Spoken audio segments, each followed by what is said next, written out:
Steve here. It's the show where I answer your questions, and this week my first question comes from Knight6831. Hi Steve, what is your reaction to Bill O'Reilly being fired from Fox News? I think my initial reaction was something like,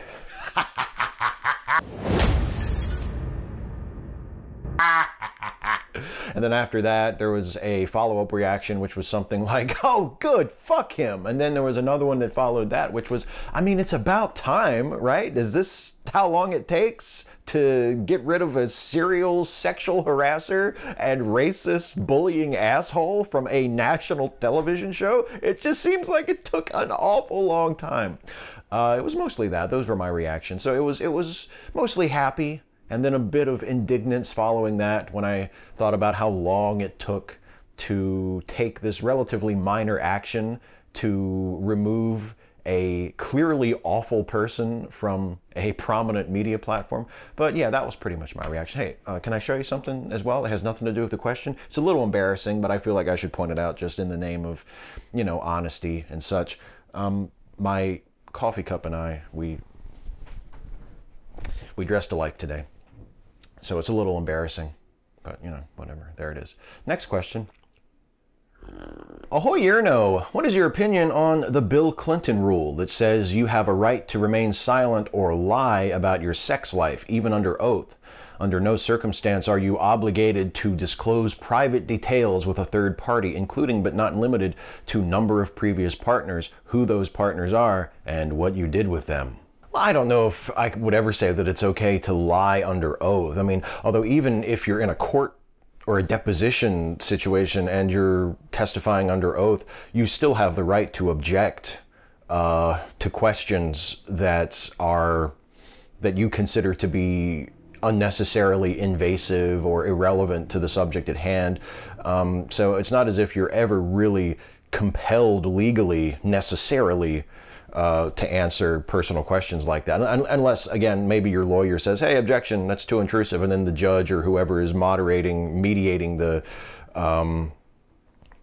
interrogation, the interview, whatever, can say, well, yeah, that's too far, or no, you have to answer that question, that could be relevant. In personal situations, though, I don't know if it's ever morally okay, or I can't think of very many situations where it would be morally acceptable to lie about your past, even if it is in incredibly intimate terms. If someone asks you a direct question and you knowingly give them a false answer or a misleading answer, I don't know how okay I am with that. I don't think that's really that's really a good thing to do, unless there is like an extremely compelling circumstance pushing you to do that. But as for leaving things out, I mean, I don't think you need to publish a complete sexual history, you know, for the benefit of your partner. But if you leave things out that you think they should know, that they need to know, that they would want to know, you know, that is relevant information to them, I mean, I think you shouldn't leave those things out, or at least you shouldn't go out of your way to leave those things out. But I mean, it just depends, you know. I guess my short answer is it just depends.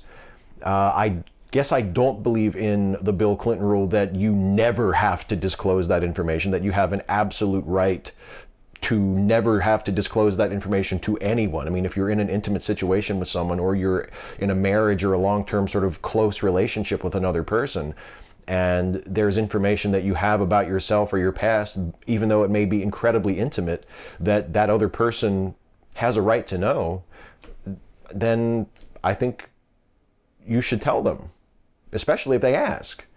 But it's very much on a person-to-person basis. You know, not everybody's opinion of what is need to know will be the same. But so I guess in general, no, I don't agree with the Bill Clinton rule. I think people have a right to their privacy, and I think people have the right and the ability to control what they reveal to other people and what they choose to keep to themselves. But if you're in a close relationship with someone and there's something in your past that you think they should know about, I think you should tell them.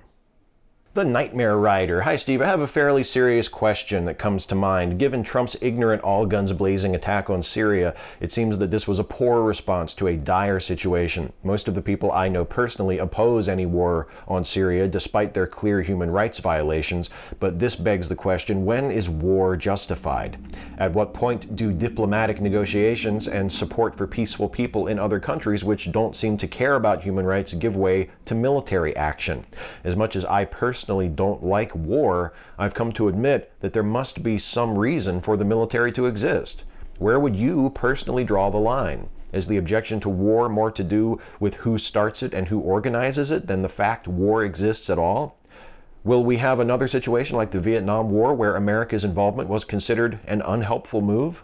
I think we have already had another situation like the Vietnam War where America's involvement was considered unhelpful in Iraq and Afghanistan. And I think that those factors would weigh very heavily on me if I were ever in the position to make a decision as to whether or not military intervention was warranted in a situation like Syria, where the primary reason for intervening was a human rights crisis, and it wasn't necessarily a national defense issue. Because I think history has shown again and again and again that when the United States involves itself in the internal affairs of other countries, even when there is a very urgent and compelling human rights need, when the United States involves itself militarily in internal affairs of other countries, in the long run, it does not go very well. So, I mean, human rights interventions, trying to support and do the best we can to help refugees from those parts of the world, from Syria. I mean, I think we should be taking in as many Syrian refugees as we possibly can. It makes me sick that Donald Trump is the president and we have this incredibly closed-off attitude toward refugees, and specifically Syrian refugees. I would want to welcome them with open arms, as many as we could take. And I would want to support, efforts to provide medical care and hospitalization and food and shelter and everything that they may need over there, as well as welcoming them here whenever that's possible. I think intervention of those types is almost necessary, but in terms of military intervention, I feel like we have a really bad track record where that goes, particularly when we go in all alone or with only one or two allies on our side, where we don't have a large global consensus saying, okay, we need to get together and stop this. I'm extremely reluctant to support military action for those reasons. I just think in the long run, we have a historically established tendency to go in with good intentions and to make things incredibly worse. Carlisle the Cinephile, in case you didn't know, April is also known as Autism Awareness Month, and there's been a question that has been bothering me for a while now. I myself am on the autism spectrum. I have Asperger's and have experienced the stigma that people like me face firsthand. I try to be patient and understanding when people on the spectrum have trouble following social cues or react in extreme ways to things that don't always warrant, because I personally know how difficult it can be to control it sometimes. But I also know people who use the fact that they are on the autism spectrum as a get-out-of-jail-free card that gives them carte blanche to behave any way they want without any consequences. This kind of behavior frustrates me because I feel like it feeds into the negative stereotypes autistic people face and is part of the reason edgelord assholes use autistic as an insult. To me, the knowledge that someone is autistic makes me understand their negative behavior, but not much else. It doesn't excuse it in any way. But I don't want to be too judgmental, and I think that others should be given the same chances that I myself would hope to be given. My question is, where do you think the line should be drawn? Boy, it's tough question week here on You Had to Ask, isn't it? I think the line should be drawn by people who are on the spectrum. I don't think people like me who are not on the autism spectrum should be drawing that line. And I think people like me feel way too comfortable and entitled to draw those kinds of lines, I mean, and I guess that's the best answer I can give you, is it's not my job to draw the line. I think people who are on the spectrum, who care about this issue, should be the ones to draw the line and to decide when it's time to be sensitive and understanding, and when it's time to sort of impose some controls and say, hey, you know, I think you're maybe leaning a little too hard on this as an excuse, and I think you could actually change your behavior and do a little better with this. I mean, it's very difficult for me to be the judge of something like that, because I have never walked in those shoes. I have no idea what that's like. It is not my decision to make. I think that autistic people should be empowered to make those decisions for themselves and to decide for themselves, not just themselves as individuals, but as groups, as communities, should have the ability to decide where the best place to draw those lines is and what the best responses should be when a line that has been drawn has been crossed by somebody. And I think the best role for people like me who are not on the autism spectrum is to support and to help, and other than that, to sort of stay out of the way. Corey Donaldson, do you ever feel your age? Like for me, even though I turned 47 last March, I feel like I'm still in my 20s. And what is your thoughts on this? Well, so far I don't feel my physical age very much. I'm going to be 37 next month, and I don't really feel physically any different than I did when I was in my 20s. You know, I still have the same amount of stamina. I can still go out and do all the things that I used to do. So my body has not yet begun to break down physically. So I don't feel my age in that way, but mentally, sometimes I feel my age. Culturally, sometimes I feel my age.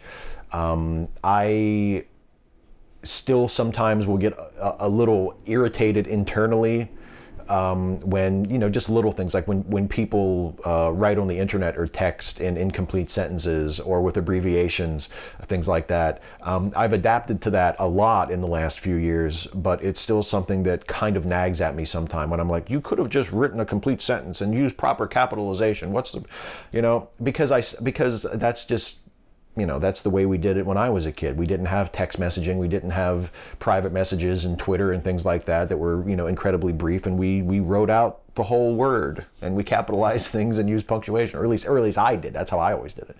But, you know, little generational things like that are starting to creep up. And I don't care about it that much. It's not a big deal to me. It's not something that I hold against younger people. It's not something that I judge younger people negatively for. But it's things like that I'm starting to notice. I'm noticing that I'm starting to notice things that younger people do that I don't do. I'm starting to be aware of those differences. And when I notice that I am becoming aware of those differences, that the gap between me, my mindset, and younger people is beginning to widen, then I start to feel a little bit of my age. But in terms of physical stuff, no. Thank goodness, not yet. Radical Bacon, I think Star Trek's universe is largely a post-feminist world, and mostly post-racist, in the sense that the feminist and anti-racist movements have achieved their goals, at least in the mainstream Federation culture. How much shit would get thrown at me if I made a YouTube video about this? It would depend on what your position in the video was, you know? If you were making the video just to point out that this was a part of Star Trek, to just say, hey, look, feminism has accomplished its goals, you know, racial equality has been achieved in the mainstream Federation culture. Isn't that great? You know, maybe that wouldn't create a lot of blowback, but if you used that as a commentary on our society, if you used the way things are depicted in Star Trek to contrast with how they are in our society today, to point out the ways in which we still have significant gender inequality and racial inequality in our society, that we have not achieved that Federation sort of post-feminist culture, then you get a lot of blowback. The anti-feminist, racist, white supremacist people who crawl out of the woodwork as soon as somebody says anything positive about feminism or racial justice or social justice in general. Yeah, I'm afraid there's no way to avoid that. But specifically in the context of Star Trek, I think it would probably depend on what your thesis was with the video. Joe McClory, historically, who do you feel led the most shameful presidency in United States history, and why do you think that? Do you think Trump will have the power to top that mark before he leaves office? Do you think that based on what he has said and the way he got into office, that he was already the most shameful person to hold the office the moment he made his oath? In terms of most shameful presidency, it's hard for me to say anyone other than Andrew Jackson. That Andrew Jackson is one of those presidencies that I look back on in history and I think, oh, what the fuck was that all about? His Indian policy, his disregard of the courts when they ruled against him. I don't think that Andrew Jackson was a very good president. But in terms of who is the most embarrassing person to have been elected, like whose election was the most shameful, I could give that to Trump easily. He was not the popular pick. He demonstrated no relevant skills or competence. He was openly bigoted, openly sexist, openly racist and xenophobic, fear-mongering, just in every way a terrible, terrible person who should not even have been given the nomination of that party, let alone elected president. There is no excuse for anyone voting for Donald Trump or for Donald Trump winning the election. So his election is the most shameful, easily. Like, that's not even close to me. But as to whether or not his actual presidency will wind up being worse than Andrew Jackson's, that depends on how much damage he is allowed to do while he is in there. That's the main question that remains to be answered. Will he be president long enough, and will he be able to accomplish enough of the destructive things he wants to do to surpass Andrew Jackson? I hope not. But time will tell. Speaking of time and segues, the time for long-winded answers to questions is over, and it is now time for another segment. It is now time for another segment of the video where I give much pithier answers to questions. It's a little thing I like to call the lightning round. Der Wonderbar. Who do you think would win in a fight between Solomon Grundy and Hulk? Being a Marvel man, I would say Hulk, since he gets stronger the madder he gets. Yeah, Hulk. I mean, I don't know if Hulk could kill Grundy, but he could, punch him down, way far down into the ground, so it would take him forever to get back up. It would take him so long to crawl back up that he couldn't possibly answer the 10 count, and then Hulk would win. The nether one. Could you explain what a MOAB, massive ordnance airburst, is? Sure. Let me see. The GBU 43/B, massive ordnance air blast, or MOAB, also known as the mother of all bombs, is a large yield bomb developed for the United States military by Albert L. Weimortz Jr. of the Air Force Research Laboratory. At the time of development, it was touted as the most powerful non-nuclear weapon in the American arsenal. Let me see what else. MOABs are delivered from C-130 cargo planes, inside which they are carried on cradles resting on airdrop platforms. The bombs are dropped by deploying drogue parachutes, which also contract the cradle and platform from the aircraft. Shortly after launch, the drogues are released and bombs fall unretarded. GPS satellite guidance is used to guide bombs to their targets. The MOAB is not a penetrator weapon and is primarily an airburst ordnance intended for soft to medium surface targets, covering extended areas and targets in a contained environment, such as a deep canyon or within a cave. So, there you go. That's what a MOAB is. And if you had just looked it up, you wouldn't have had to wait 6 days for me to just read some stuff out of the Wikipedia article.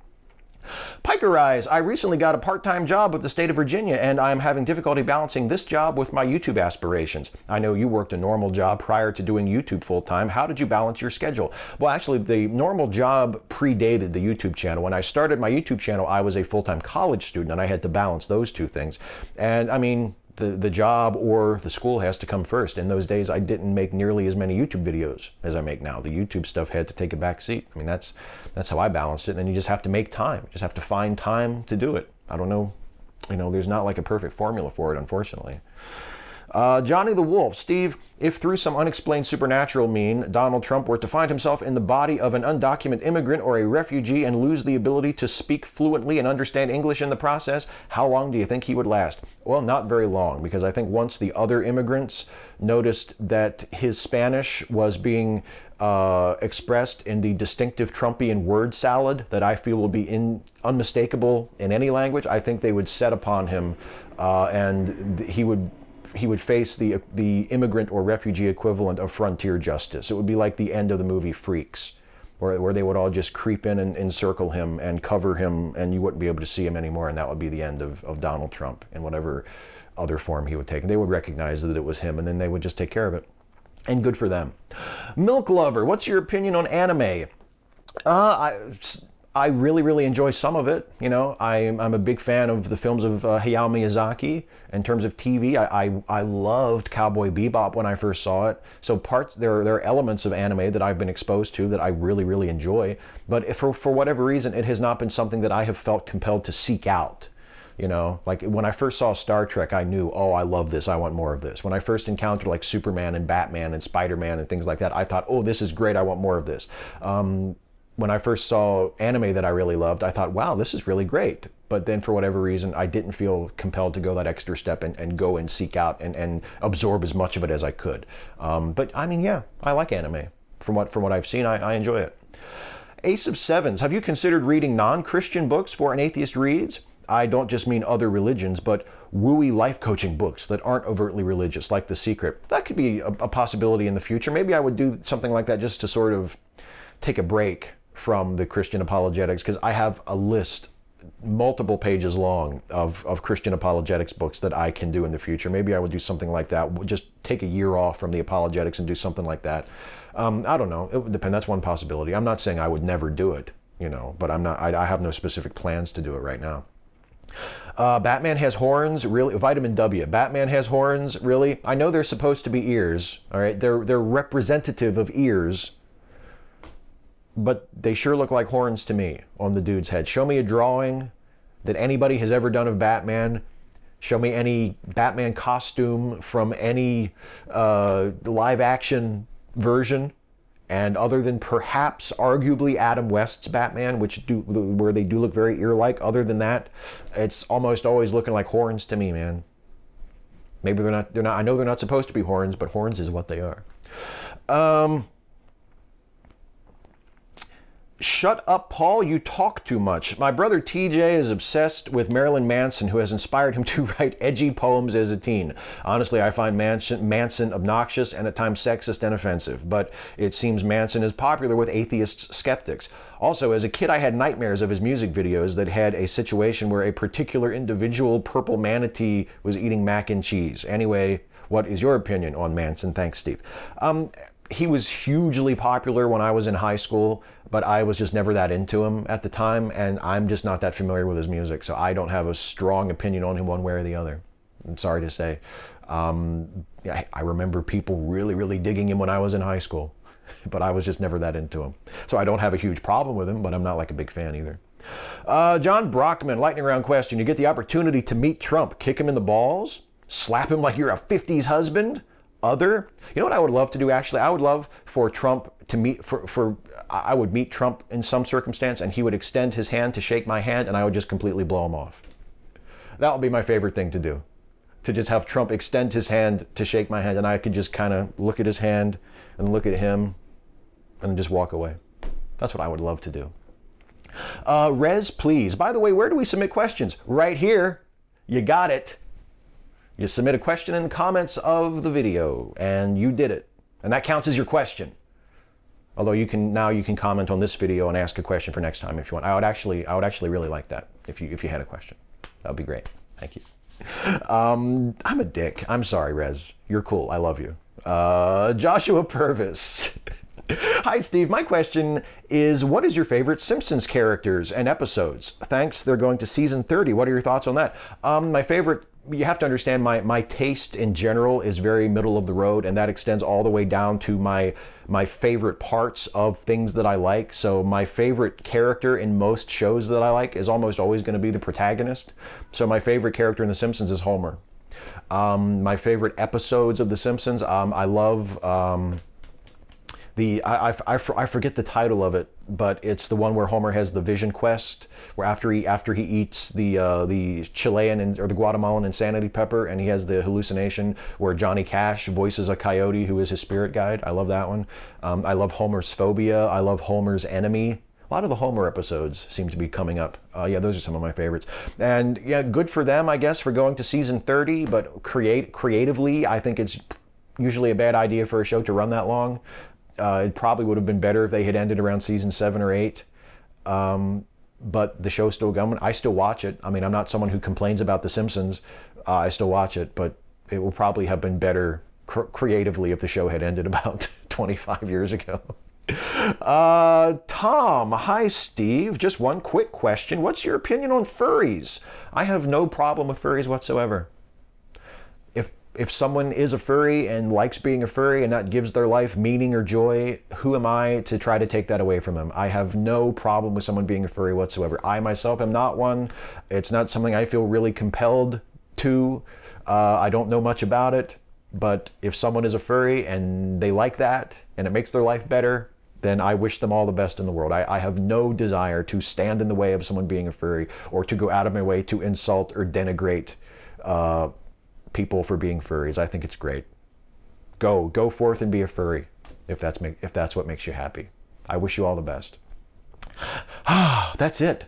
That's it for the questions. That's it for the lightning round. It is time now for the shout out. And the shout out this week goes to the March for Science, everybody. It's tomorrow. If you're watching this video on the day that it's published, it's April 22nd, Saturday, Earth Day.